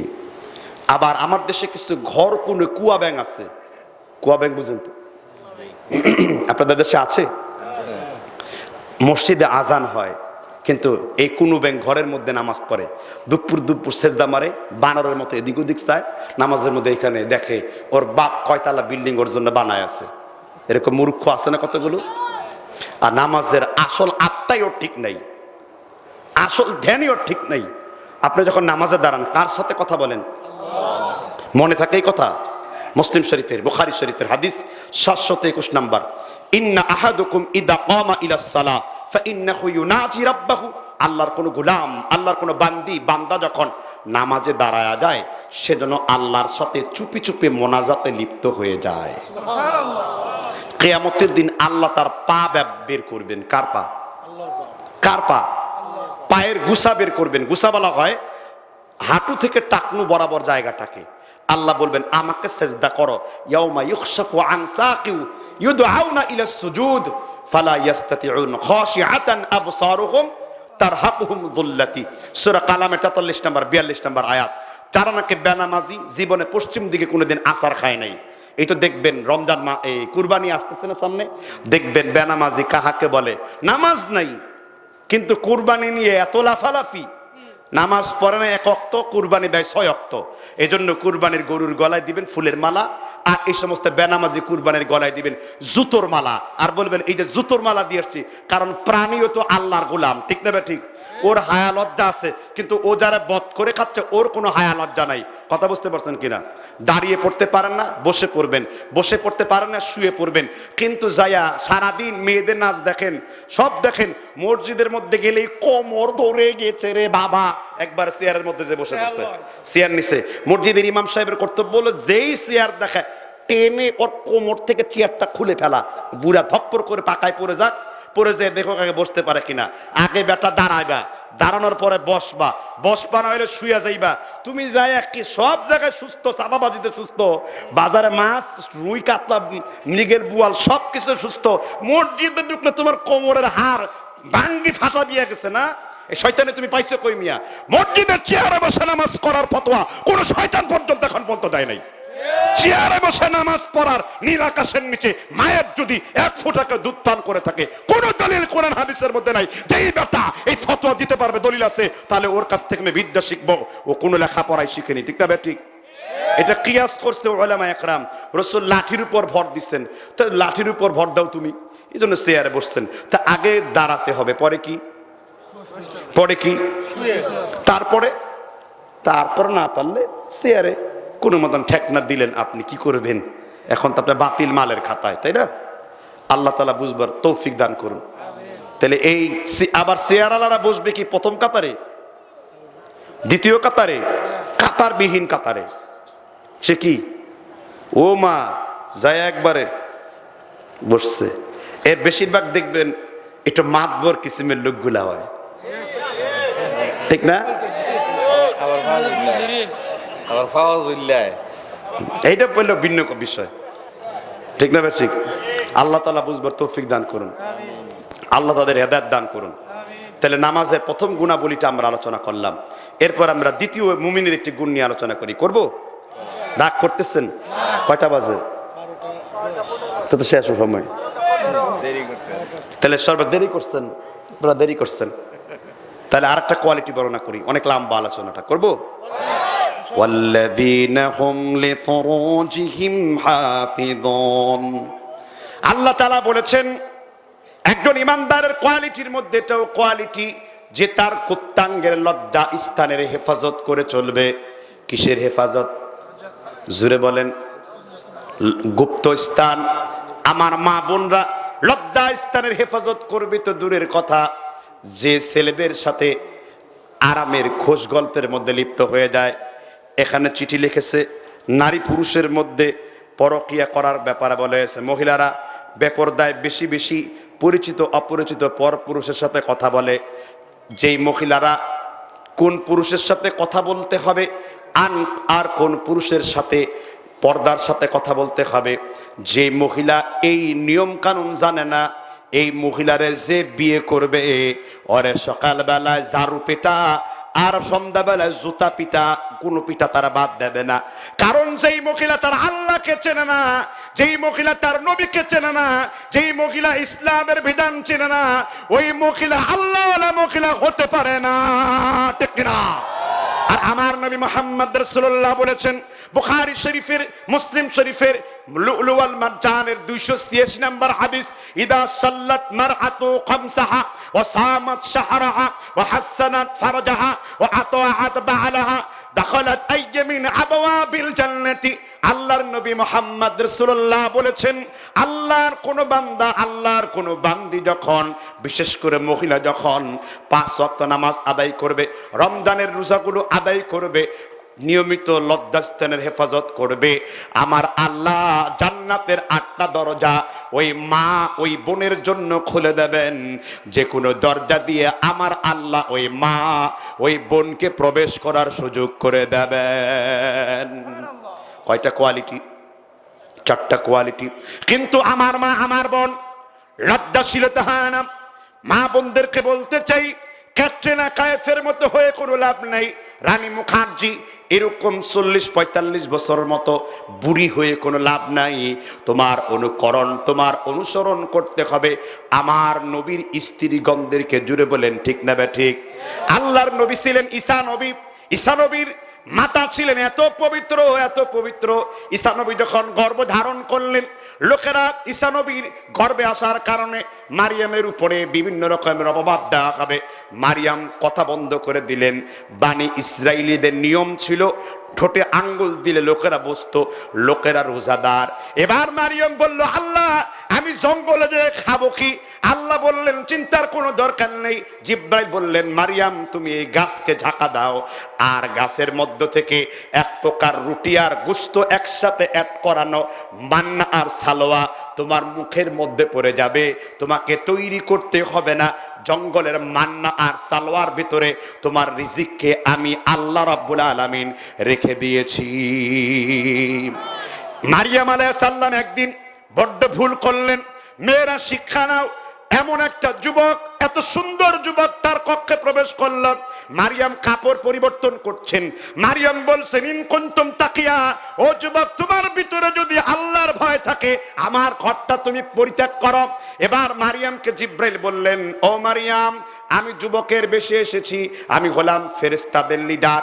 আমার কোনো কামনা নাই, আমার কোনো বাসনা নাই, আমি শুধুমাত্র একজন ফেরেশতা। আল্লাহর জিকিরি আমার খাদ্য। কি জন্য এসেছেন জিব্রাইল?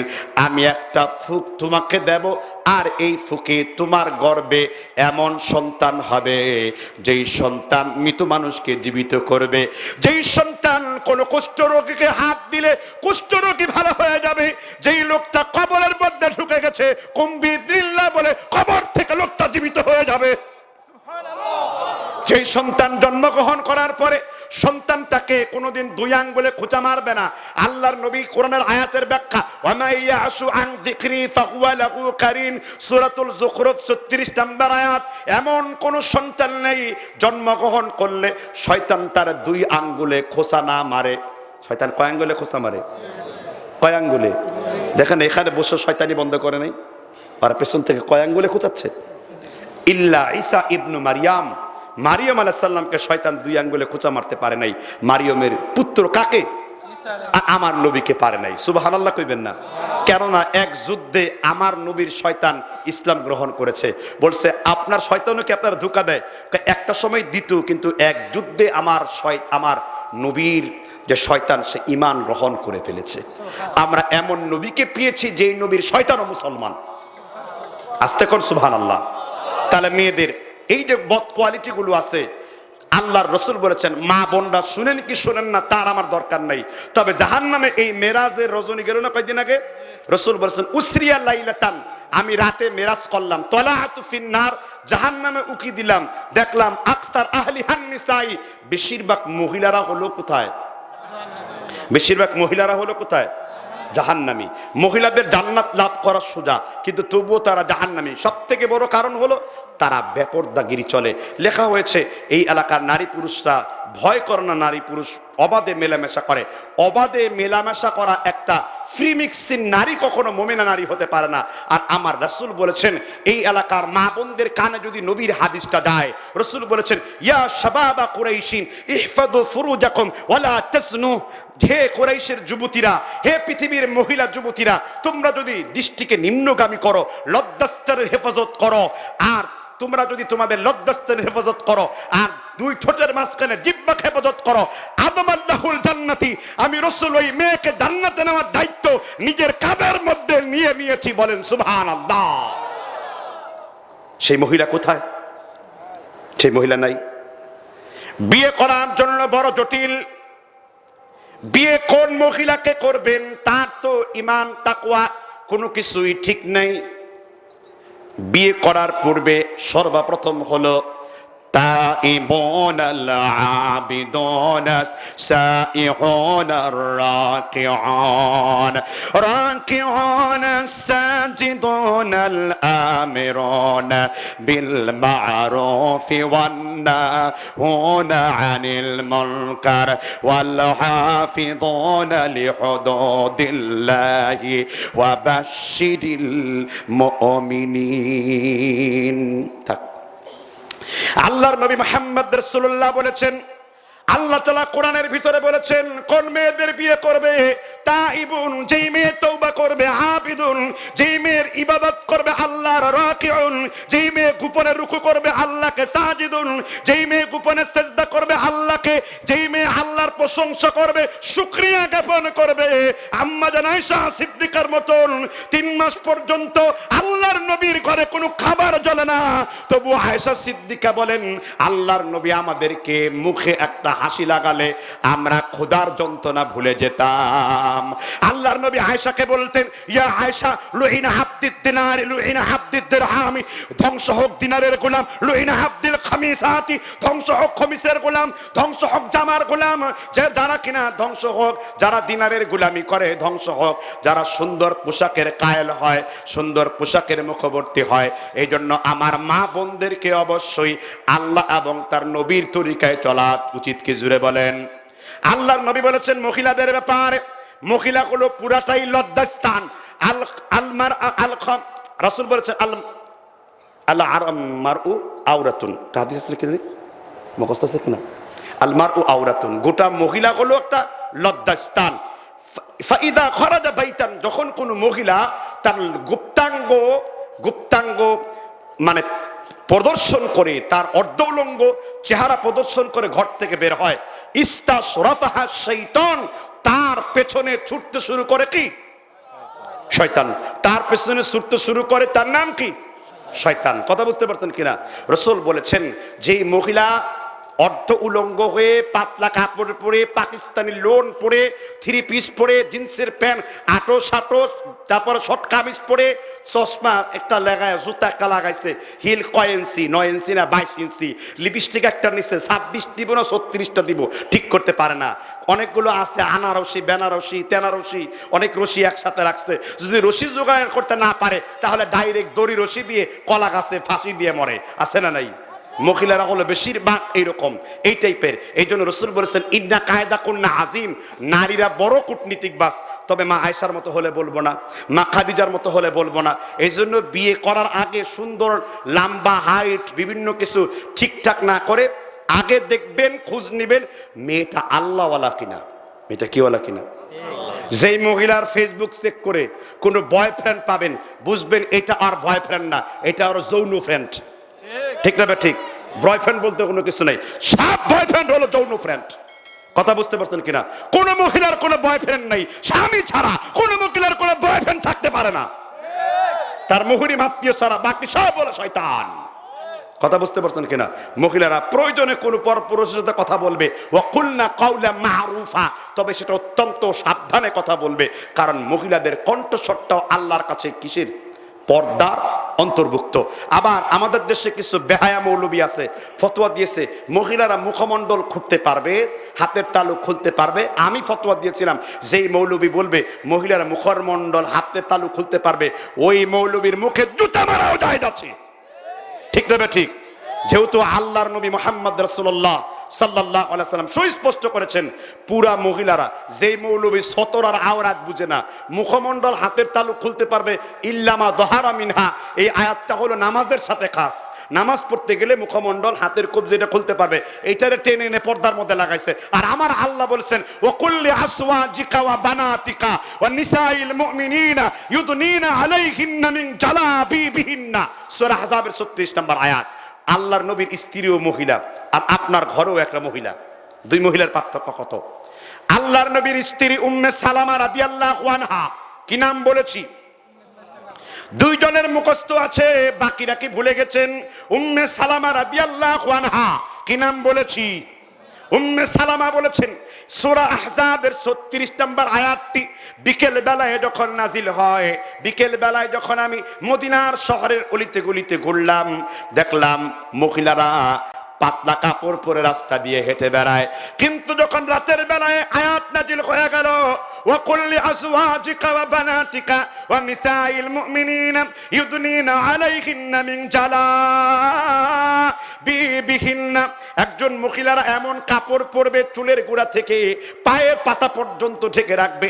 আম্মা জান উম্মে সালামা বলেছেন, আয়াতটা নাজিল হওয়ার পরে আমি আবার মদিনার বাজারে গেলাম। আমি সকালবেলায় দেখি মদিনায় কোনো মহিলা নাই। শিমালে তাকালাম, জুনুবে তাকালাম, মাশরিকে তাকালাম, মাগরিবে তাকালাম, উত্তরে গেলাম, দক্ষিণে গেলাম, পূর্বে গেলাম, পশ্চিমে গেলাম, মিসলালুল বুরাক, মিসলালুল বুরাক। গোটা মদিনার বাজারটা কালো কাক হয়ে গেছে। কাকের যেমন হাতও কালো, পাও কালো, ঠোঁটো কালো। আমার বাংলাদেশের মেয়েরা ওই আল্লাহর নবীর স্ত্রীর মতন ঈমান আনতে পারে নাই, কারণ তাদের কাছে কোরআন আছে, নবীর হাদিস আছে।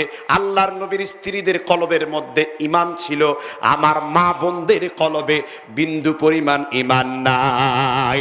এই জন্য মা বোনদেরকে বলতে চাই, তুমি যদি খাদিজাতুল কুবরার সাথে জান্নাতে থাকতে চাও, তুমি যদি সাইয়্যিদাতুন নিসা আহলিল জান্নাতি মা ফাতেমার সাথে জান্নাতে থাকতে চাও, তাহলে তোমাকে আল্লাহর নবীর স্ত্রীর মতন, আল্লাহর নবীর কন্যার মতন, আল্লাহর নবীর সাহাবীর স্ত্রীর মতন পর্দার দরকার আছে না নাই?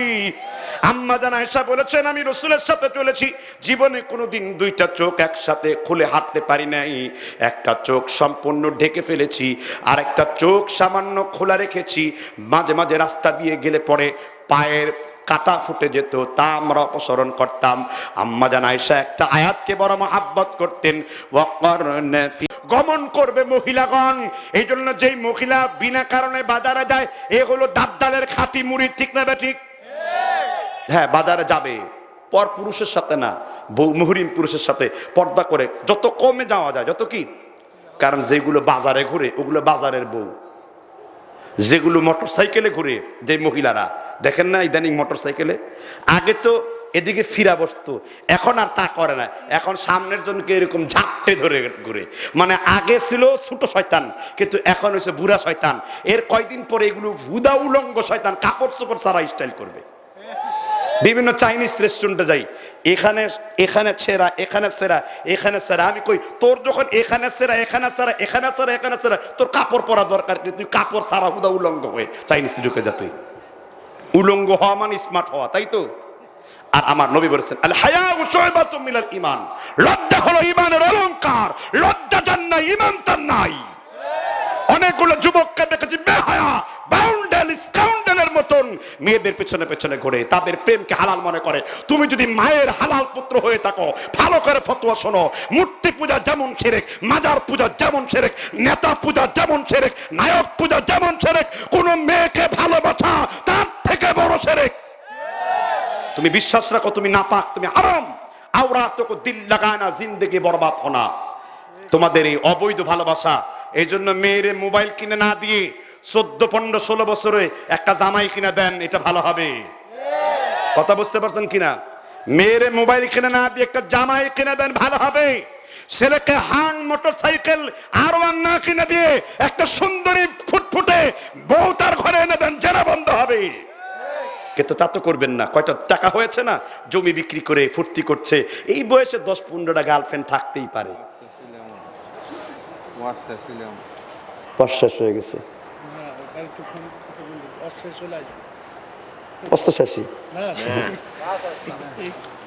কথা খুব বিরক্ত লাগতেছে বোধ হয়। কয় এভাবে তো কোন মৌলবী সাহেব বলে না। আর তোমার টুটা মৌলবী জানে কি, তোতা পাখি বলিয়া আওরাঙ্গে, এ না ইহাবি, এ না ওয়াহাবি, পড়া নাই লেখা নাই, বড় মৌলবী হয়ে গেছে। এই জাহেল মৌলবীদের ধুলাই দেই বলে আমি শত্রু বেশি। আপনারা পান না? এই জাহেলিয়াতের কোনো সুযোগ নাই। সে আমির হামজা হোক আর যে তাই হোক, কোন জাহালাতের সুযোগ নাই। কথা বুঝতে পারছেন কিনা? আমি নিজেও যদি জাহালাত করি, তার ব্যাপারে কথা বলতে হবে, যে কোনো ব্যক্তির কথা বলতে হবে। কারণ আমরা কারো অন্ধ পূজা করার জন্য পৃথিবীতে আসিনি। আমরা একেবারে একজন ব্যক্তির অন্ধ অনুসরণ করবো। যিনি হাসরের নবী, যিনি মিজানের নবী, যিনি আখিরাতের নবী, যিনি শাফায়াতে কুবরার মালিকের নবী, আমরা সেই নবীর অনুসরণ করে চলবো। আল্লাহ আমাদের তৌফিক দান করুন, আল্লাহ আমাদের সঠিক সমাজ দান করুন। তাহলে মা বোনদের উচিত হবে না অবৈধ পন্থায় এরকম ব্যভিচার করা। পরকীয়া বেড়ে যাচ্ছে না, জোরে বলেন। পরকীয়ার জন্য দায়ী আমাদের দেশের এক শ্রেণীর নাপুংসুক, হিজড়া, পুরুষত্বহীন বলদা পুরুষ, তারা মেয়েদেরকে রেখে বাহিরে যাচ্ছে। তখন একটা মানুষের ক্ষুধা আছে না নাই? তা এই ক্ষুধা তো আর আবেগ দিয়ে মিটানো যায় না, যায়? তখন কি শুরু হয়? ব্যভিচার শুরু হয়। তুমি বিদেশে কামলা না দিয়া বেটা দেশে ছাগলের দুধ দুয়ায় খাও, গরু চড়ায় খাও। তবু তোমার স্ত্রীকে তুমি সন্তুষ্ট অর্জন করো। রাসূল বলেছেন উব্বালাতু খাদ্দিন, যে ব্যক্তি তার স্ত্রীকে শুধু চুমু দেয়, যে তার স্ত্রীকে পরিতৃপ্ত করতে পারে, উত্তম সাদকা করার সওয়াব তার আমল নামে আমার আল্লাহ লিখে দেন। তাহলে আপনি তো স্ত্রীকে পরিতৃপ্ত করতে পারলেন না, স্ত্রীকে যৌন ক্ষুধার্ত বানায়া আপনি গেছেন দেশের বাইরে, এখন ইমুতে চ্যাট করবে না, টিকটকে ফান করবে না। কেন করবে না? এই জন্যই করবে। তুমি নিজেই তোমার বউ টিকটক মাঝে মধ্যে দেখে হাততালি দাও, তুমি নিজেই বুঝো না এটা করে, কারণ টিকটকে কালা দলা সাদা কালো হয়ে যায়, তাই না? এই যে রিং লাইট লাগাইছে, কে কালা কে দলা বোঝা যায় না। এই জন্য আমার এক ছোট ভাই আছিল, ছোটবেলায় আমার অনেক খেদমত করছে। আবু সাইদ চিনে না কলরবের?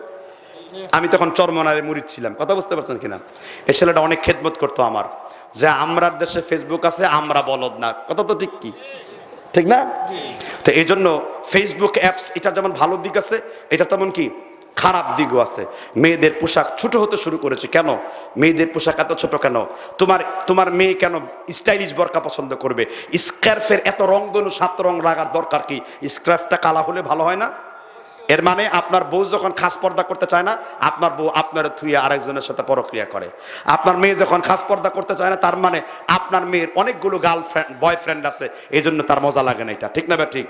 চরিত্র খারাপ আর ভালো উদাহরণ বুঝবেন পর্দা দিয়ে। যদি কোনো মহিলা খাস পর্দা আল্লাহর ভয়ে করবে, সে চরিত্রবান। আবার তো অনেক মহিলারা আছে বোরকা পরে পতিতাবৃত্তি করে, আর উদাহরণ দোষ দেয় যে বোরকা পরে তো এগুলা করে। তুমি বোরকা পরে চোখ দিয়ে পতিতা দেখো, তুমি বোরকা পরে তাকওয়াবান দেখতে পারো না? তোমার চোখে এত পতিতার চশমা পড়ছে কেন? তুমি কি নিষিদ্ধ পল্লীতে জন্মগ্রহণ করে নাকি? খালি বোরকাওয়ালা মেয়েদের দোষ দেয়, আর বোরকা ছাড়া মেয়েরা রাস্তায় জেনা করে। বোরকা ছাড়া মেয়েরা স্টার জলসার মুরিদ হয়ে বরিশালের এমসি কলেজের টাঙ্কির নিচে 3000 টাটকা সন্তান পয়দা করে। ঠিক কিনা বা ঠিক? আর আমার আল্লাহ বলেছেন, যেই মহিলারা খাস পর্দা করবে, ওই মহিলার সতীত্বের হেফাজতের দায়িত্ব আমি আল্লাহ নিজেই নেব। আমার আল্লাহর নবী মুহাম্মদ রাসূলুল্লাহ বলেছেন, যদি কোনো মহিলা আল্লাহর পথে চলে আসে, আল্লাহর নবী বলেছেন দুইটা জিনিস আমি আল্লাহর নবী বেশি মহব্বত করি। একটা হলো উত্তম সুগন্ধি, আর একটা হলো উত্তম আখলাক যুক্ত মহিলা। দেখবেন আমার আর আব্দুর রাজ্জাকরে মহিলারা একটু অপছন্দ করে। বলেন তো কেন? তাদের বিরুদ্ধে কথা বলি তো, এই জন্য। কিন্তু কিছু দিনী বোনেরা পছন্দ করে, মাশাআল্লাহ, ওদের পছন্দ দিয়ে যায়, কিছু আসে না। ঠিক না? ঠিক। আর কিছু লিপস্টিক বক্তা আছে, চোখে ঠোঁটের লিপস্টিক দিয়ে সুন্দর আট করে কথা বলে, ঠিক কিনা, এরকম বিভিন্ন অঙ্গভঙ্গি করে, আর যত মহিলার রাস্তায় নামায় দেয় যে মুখমণ্ডল খুলতে পারবেন, হাতের কবজি খুলতে পারবেন। কথা বুঝতে পারছেন কিনা? এই মৌলবীদের জন্য বড় বিপদে আছি। আপনারা চেষ্টা করবেন তাকওয়াবানের পর্দা করার জন্য। পাকিস্তানের মেয়েরা যেই পর্দা করে এটাই অরিজিনালি পর্দা। তাবলীগের মেয়েরা যে পর্দা শিখেছে এটাই অরিজিনালি পর্দা, তাদের পর্দাটা সুন্দর। কিন্তু আমাদের দেশে নাম দেয় আহলে হাদিস, মসজিদের মধ্যে অর্ধেক মহিলাই কাপড় সুপর ঠিক মতো নাই, মসজিদে নামাজ পড়তে আসছে।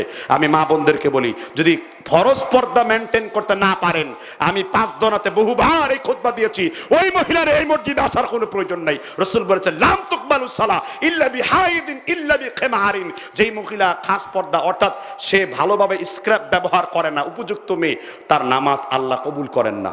কথা বুঝতে পারছেন? আল্লাহ তাআলা বুঝবার তৌফিক দান করুন। অনেক কথা বলে ফেলেছি, রাত্র গভীরের দিকে বেশি বললে এমনি মুসিবতের মধ্য থেকে আসছি। কথা বুঝতে পারছেন কিনা? এসেই একটা কড়া আলোচনা করে ফেললাম, কোনো সমস্যা নেই, চলবে। বাংলাদেশে কোরআন হাদিসের কথা বলতেই হবে, তাই না?